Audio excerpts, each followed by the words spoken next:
الحمد لله رب العالمين. الحمد لله الذي أرسل رسوله بالهدى ودين الحق ليظهره على الدين كله ولو كره المشركون والمنافقون، وأشهد أن لا إله إلا الله وحده لا شريك له شهادة الحق واليقين، وأشهد أن سيدنا ونبينا محمدا عبده ورسوله تركنا على المحجة البيضاء ليلها كنهارها لا يزيغ عنها إلا هالك، فصلوات ربي وسلامه عليه وعلى آله وأصحابه ومن تبعهم بإحسان إلى يوم الدين. أما بعد، فموضوع خطبتنا اليوم سيكون حول أهمية الخشوع في الصلاة. أيها المسلمون،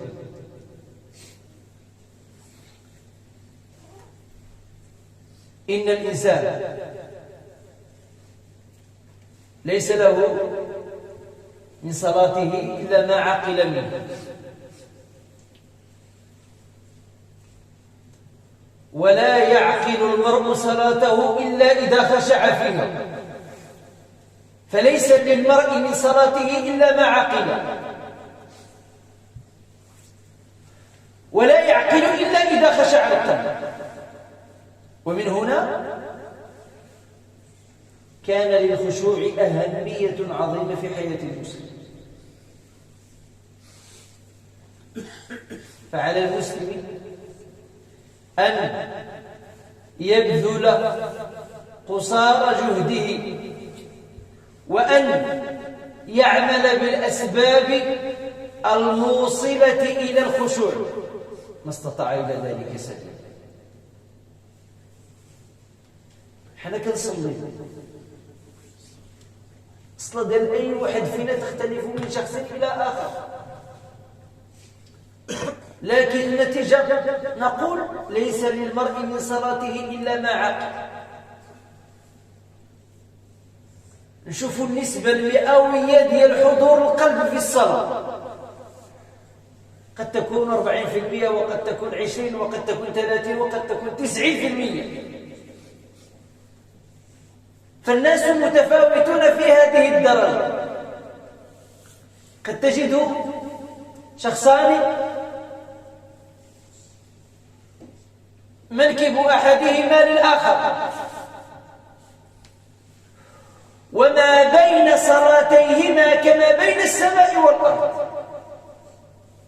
تلقى جوج الناس يصلوا في صف واحد ومتجاورين منكب لمنكب ورجل لرجل، ولكن قلب هذا تجد قلب هذا مقبلا على الله عز وجل، وتجد قلب هذا غافل لاهٍ ساهٍ. فما بين صلاتيهما كما بين السماء والأرض. طيب، صلوا في صف واحد وصلوا وراء إمام واحد وكذا، نعم، لكن حضور القلب أمر آخر. ولذلك ينبغي أن نعلم جيدا أيها الإخوة الكرام أن أول علم يرفع من هذه الأمة هو الخشوع. أول علم يرفع من هذه الأمة هو الخشوع. ولذلك يقول صلى الله عليه وسلم، والحديث رواه الطبراني بسند صحيح عن شداد بن أوس يقول: أول ما يرفع من الناس الخشوع. وفي رواية أخرى عن أبي الدرداء قال: أول ما يرفع من هذه الأمة الخشوع حتى لا ترى فيها خاشعة. ولهذا لما كان سلف الأمة أهل خشية وخشوع مكن الله لهم ورفع قدرهم وأعلى مكانتهم وخلد ذكرهم في التاريخ. إذا قارنا بين ما نعيشه نحن الآن، بين صلاتنا نحن الآن، وبين صلاة الأولين، وبين صلاة السلف الصالح من الصحابة والتابعين ومن بعدهم إلى غير ذلك، نجد عملنا كالسراب لا يسوي شيء. نجد عملنا كالسراب لا يساوي شيء. نعم، نحن نطمع في الجنة، نطمع في الكواعب والأطراب، وهيهات لنا، فنحن قوم سكارى بغير شراب. احنا راه سكرانين واخا ما كنشربوش، ماشي غير هذاك اللي كيسكر هو اللي كيكون يعني اللي كيشرب هو اللي كيكون سكران. نحن سكارى بغير شراب. وسأعطيكم نماذج للخاشعين وليقارن كل واحد منا نفسه بهؤلاء. أي واحد ممكن، يعني أي واحد منا يمكن له أن يقارن نفسه بهؤلاء الصالحين. إذا قلنا النبي صلى الله عليه وسلم شنو قال؟ أول ما يرفع من هذه الأمة الخشوع. ولذلك كان حذيفة رضي الله عنه يقول: أول ما تفقدون من دينكم الخشوع، وآخر ما تفقدون من دينكم الصلاة. قال: ورب مصل لا خير فيه. قال: ويوشك أن تدخل مسجد الجماعة فلا تجد فيهم خاشعا. غيجي الوقت يعني تدخل مسجد الجماعة فيه عشرات المصلين ومئات المصلين وربما فلا تجد فيهم رجلا خاشعا. مشكل كبير، مشكل كبير. ولذلك عرف العلماء منهم ابن القيم رحمة الله عليه عرف الخشوع. ما هو الخشوع؟ قال: الخشوع هو قيام القلب بين يدي الرب بالخضوع والذل. وقال ابن رجب: الخشوع هو أصل الخشوع هو لين القلب ورقته وسكونه وخضوعه وانكساره.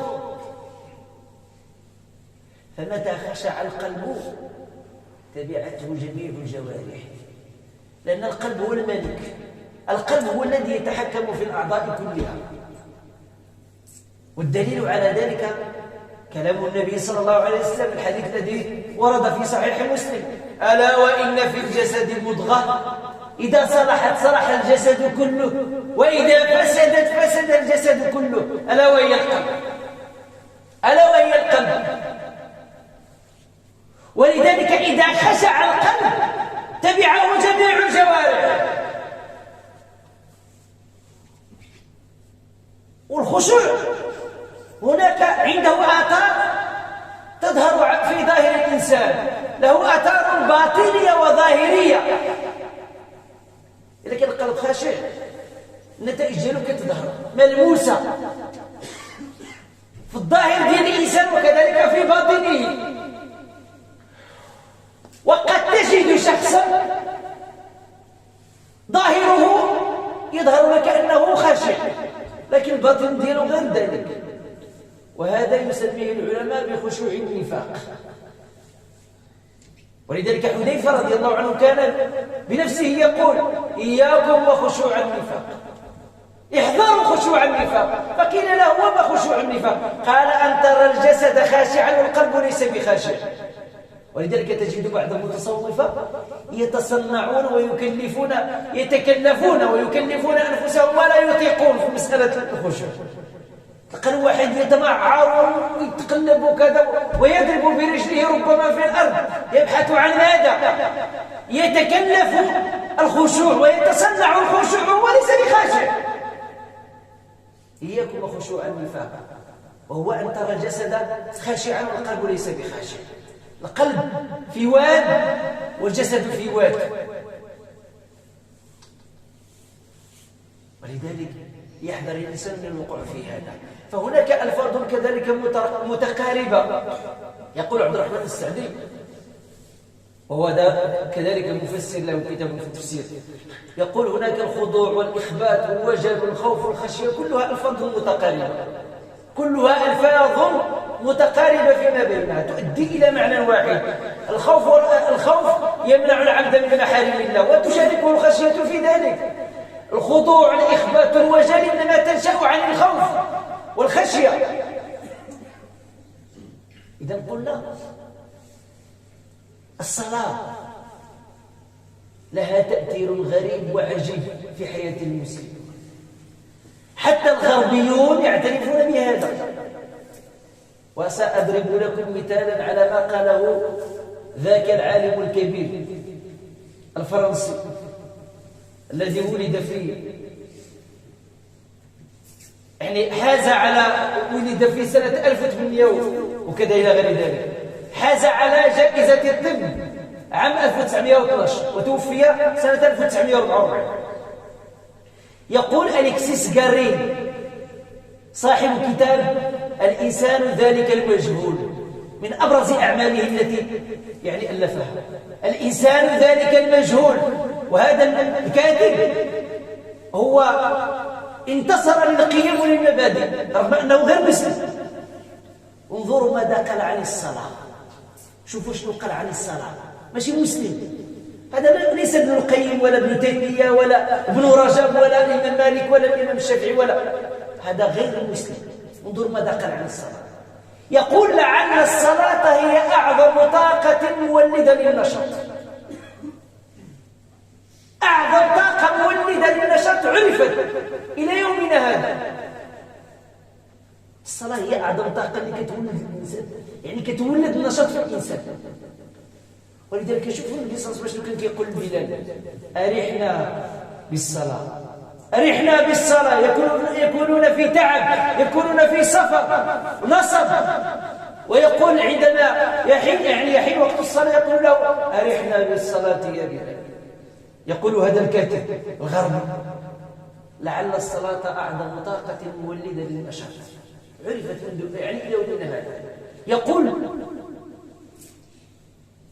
وأقول ذلك بوصفي طبيبا لكثير من المرضى، لأنه كان عالما في الطب، في الجراحة، عالم أحياء، عالم في الاجتماع إلى غير ذلك، له مشاركة في شتى المجالات وفي شتى العلوم. يقول بوصفي طبيبا لكثير من المرضى، يقول لقد فشلت العقاقير في علاجه، بل عجز الطب تماما، استسلم، الطب ما قدر يدير والو. قال لكن لما تدخلت الصلاة أبرأتهم من علله. وشبه الصلاة بمعدن الراديوم، قال الصلاة كمعدن الراديوم مولدة للإشعاع، كتعطي الطاقة للإنسان. هذه هي الصلاة، هذه هي المعنى ديال الصلاة. ولذلك يقول أحد المهندسين الإيطاليين اسمه كلاودود راديزي، هذا المهندس كان في رحلة سياحية إلى القاهرة، كان يتجول في أزقة وشوارع القاهرة يوم الجمعة، فتوقف عند مسجد من مساجدها، فوجد المسجد مكتظا بالمصلين، فرأى ذلك الأمر فأعجب به. شاف السمت ديال الناس وشاف الوقوف وشاف الإنصات وشاف كذا، فأعجب بذلك فأشهر إسلامه. فقال يقول بأنه كنت أحس بسعادة لا توصف لما أدخل في الصلاة، وقال علي أن أتعلم أحكام الدين وأحكام الفقه لكي أذهب إلى بلدي وأعلم الناس وأنشر دعوة الإسلام إلى غير ذلك. هذه هي الصلاة، هذه هي الصلاة. كثير من الأمراض ربما فشل الطب في علاجها، لكن الإنسان إذا عاد إلى الدين وكيقول هذا المؤلف اللي هو أليكسيس غارين كيقول هو يتحدث عن الصلاة عموما، لكن نقول إذا كان هذا حال الصلاة عموما فكيف بحالة بصلاتنا نحن المسلمين؟ فهي أعمق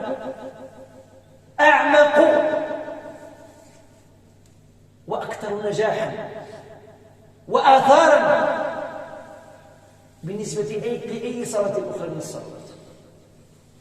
اللي كيتكلم هو على عموم الصلوات، الصلاة ديال الصلاة ولا ديال اليهود إلى غير ذلك، ولكن الصلاة ديالنا احنا أكثر وأعمق من هذا كله، لأن الإنسان كيربط القوة ديالو اللي هي محدودة كيربطها بالقوة العظمى التي تهيمن على هذا الكون، وهي قوة الله عز وجل. لا شك. هذه هي الصلاة. إذا ما قلنا النبي صلى الله عليه وسلم كيقول قال أول ما يرفع من الأمة الخشوع، قال حتى لا ترى فيهم خاشعة، حتى لا ترى فيهم خاشعة.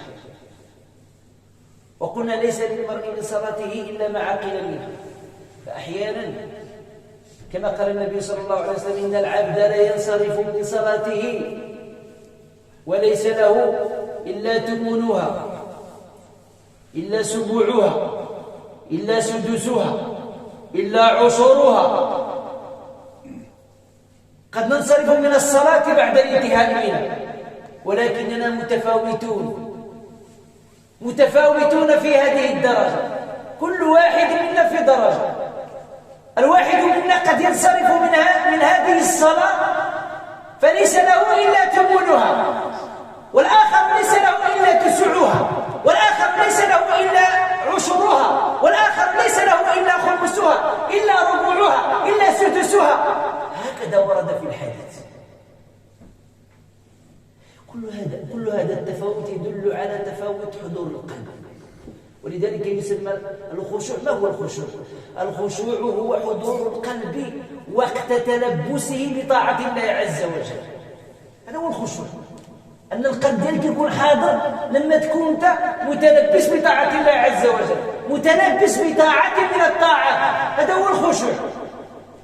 وإلا أنت تصلي والقلب ديالك غافل الله. ولذلك نحن نتساءل، نطرح هذا السؤال، كل واحد راه غادي يعرف شنو كيقصد. انت لما تكون كتصلي في الصف الاول ربما انا كتصلي جوج ركعات، ويكون واحد جوج ديال الاخوان مثلا كيتكلموا راه فينا ولا ليه بربك، لا انا ولا انت معك، انا وانت الكل. انت تصلي هنا واش بالك كيكون 100% مع الصلاه ولا راه ودنك راه يعني كدور تسترق السمع. واحيانا الانسان كيصلي بالصلاه ديالو كيجي كيقول لك زيد قول شنو قلتي وكذا. انت كنت كتصلي ولا كنت معنا كتكلم معنا؟ هادشي كاين، هادشي حنا كنعيشوا دابا. الى قرنا الحال ديالنا مع الحال ديال المسلم بن يسار، هذا كان من كبار الزهاد، كان من كبار السلف الصالح، كان اذا دخل بيته انصت الجميع، كلشي كيسكت. هذا مسلم بن يسار كان يدخل الدار ديالو كلشي كيسكت، لكن عندما يدخل في الصلاه يلعب الابناء ويضحك الجميع ويتكلم الجميع، ما يسيقش كاع الخبر. علاش؟ لانهم كيعرفوا بان مصافره مقطوع، يعني ما بقاش عنده شي علاقه معهم ولو انه وحده متصل بالله سبحانه وتعالى، قلبه معلق بالصلاه. هذا هو الخشوع، هذا هو الخشوع. أحد السلف الصالح كان يصلي في مسجد من المساجد، فسقطت إحدى زوايا المسجد، انهدمت، طاحت، والناس قد سمعوا لوجبتها من السوق. السوق كان بجانب المسجد، وجاو الناس كيجريو يشوفوا شنو وقع، فوجدوا هذا الرجل يصلي وما التفت في صلاته قط، ما التفت في صلاته قط. هذا علي بن الحسين رضي الله عنه. علي بن الحسين يعني اشتعلت النار في بيته، فجاءوا فوجدوه يصلي، جاوا باش يطفئوا العافيه لقاوه كيصلي، فهم كيهوتوا طفوا العافيه حتى اطفئت. فلما سلم من صلاته قيل له كيف أنت تصلي والنار مشتعلة بجانبك وكذا؟ قال ألهتني النار الأخرى، أنا كنت كنفكر في النار ديال الآخرة، ولذلك ما كنتش سايق الخبر هذه اللي حدايا اللي شعل حدايا. جاو طفوا العافية وهو في الصلاة، ما التفت في صلاته. يقول معاذ بن جبل كان حريصا على تعليم الناس الخشوع في الصلاة. كان يقول رضي الله عنه إذا صلى الإنسان وهو في صلاة، إذا كان في صلاة وهو يعلم، إذا كان هذا عمدا منه، يعلم من على يمينه ومن على شماله فلا صلاة له. إذا كنت كتصلي وانت عارف شكون اللي في اليمين ديالك وفي اللي في الشمال ديالك فأنت لا صلاة لك، أنت لا صلاة لك. يقول سعيد بن جبير، وأنتم تعرفون هذا الرجل، يقول منذ 40 سنة، منذ 40 سنة وأنا أصلي ما عرفت من على يميني ولا من على شمالي. 40 سنة وأنا نصلي ما كنعرفش شكون اللي على اليمين ديالي وشكون على الشمال ديالي. هذا هو الخشوع، هذا هو الخشوع الذي نحتاجه. ولذلك قتيبة بن مسلم لما أراد أن يذهب إلى فتوحات الصين قال له واحد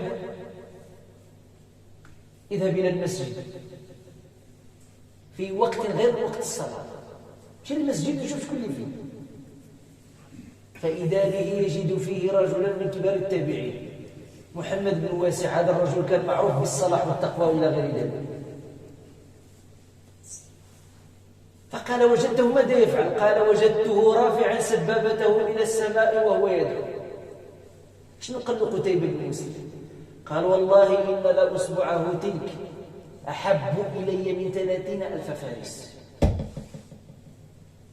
ديك السبابة اللي رافعه هو يدعو بها أحب إلي من 30,000 فارس. وكان يصاحبه في الفتوحات لصلاحه وتقواه. هادو هما الصالحين، هادو هما اللي خصنا نقتدوا بهم، هادو هما اللي خصنا نتبعوهم. تشبهوا فإن لم تكونوا مثلهم فإن التشبه بالأخيار فلاح. إن التشبه بالأخيار فلاح. فالإنسان إذا قام إلى الصلاة يصلي فلا يجوز له أن يلتفت، كما ورد في الحديث إن الله ينصب وجهه لوجه عبده ما لم يلتفت في صلاته. لما أنت كتقول الله أكبر وأنت تناجي ربك ما تبقاش تفتش بعينيك وتشوف شكون داخل شكون خارج. أنت ماشي أنت في الصلاة ولا أنت واقف في الزنقة ولا لا تفرق بين الصلاة وبين غير الصلاة. إن الله ينصب وجهه لوجه عبده ما لم يلتفت. إذا كنت تصلي فاقبل على الله عز وجل. اجعل الجنة عن يمينك والنار عن شمالك والكعبة أمامك. حاول أن تحصل على هذه الصفة، وهي واجبة في يعني على القول الراجح من أقوال أهل العلم. الخشوع واجب، الخشوع واجب. الذين هم في صلاتهم خاشعون يقول الله عز وجل قد أفلح المؤمنون الذين هم في صلاتهم خاشعون. إذا فالإنسان ينبغي أن يجتهد في هذه الصفة. لكي يحصل على هذه الصفة ينبغي له أن يبذل قصارى جهده لعل وعسى أن يخشع في صلاته. ولذلك عمر بن الخطاب رضي الله عنه يقول إن الرجل ليشيب عارضه في الإسلام، كيشيب في الإسلام وما أكمل الله له صلاة من صلاته. قيل له كيف ذلك؟ كيف ذلك؟ يعني الواحد يشوف في الإسلام وما أكمل الله صلاة. قال له تجد الواحد يعني يصلي وقلبه غافل الله. شوفوا غير احنا في باب الدعاء إن الله لا يقبل دعاء من قلب غافل الله. هذا كلام النبي صلى الله عليه وسلم. كان النبي صلى الله عليه وسلم يتعوذ بالله عز وجل من قلب لا يخشع. كان يقول اللهم إني أعوذ بك من علم لا ينفع ومن قلب لا يخشع ومن نفس لا تشبع ومن دعاء لا يسمع أو من دعوة لا يستجاب له. كان النبي صلى الله عليه وسلم يتعوذ من الله عز وجل من قلب لا يخشع. ولذلك الإنسان إذا وقف في صلاته فلا يلتفت، لا ينصرف. وقد ورد في حديث أن الله عز وجل يقول لابن آدم يا ابن آدم أنا خير ممن التفت إليه. لما الإنسان كيوقف في الصلاة ثم يلتفت في صلاته فذلك اختلاس يختلسه الشيطان. هذه سرقة يسرقها منك الشيطان. أنت عندما تلتفت في صلاتك فهذا اختلاس، يعني الشيطان غلب عليك. فالله عز وجل يقول لابن آدم كما ورد في الحديث أنا خير ممن تلتفت إليه. تصلي والتفت إلى أحد الإخوان دخل يعني في الباب، هل الله عز وجل أفضل أم الذي تلتفت إليه أفضل؟ قلب من التفت إليه بيد الله عز وجل، فكيف تلتفت إليه؟ كيف تصرف وجهك عن الله عز وجل؟ بارك الله لكم في القرآن العظيم ونفعني وإياكم بالله في الحكمة والجواب الكريم، وآخر دعوانا الحمد لله رب العالمين.